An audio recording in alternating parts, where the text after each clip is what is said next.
வரி குதிரையின் வரியை கூட எண்ணிடலாம், ஆனால் திமுக போடுகின்ற வரியை எண்ண முடியாது என திருவாரூரில் நடைபெற்ற ஆர்ப்பாட்டத்தில் முன்னாள் அமைச்சர் காமராஜ் தெரிவித்தார்.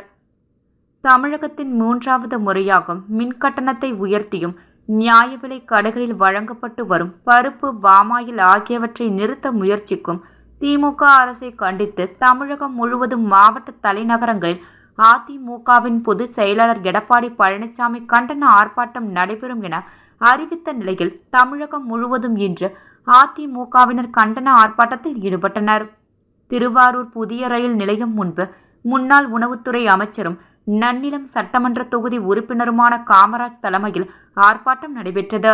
அப்போது பேசிய முன்னாள் அமைச்சர் காமராஜ், திராவிட முன்னேற்றக் கழகம் ஆட்சிக்கு வந்ததிலிருந்து மக்கள் அல்லல் படுகிறார்கள், அவதிப்படுகிறார்கள்.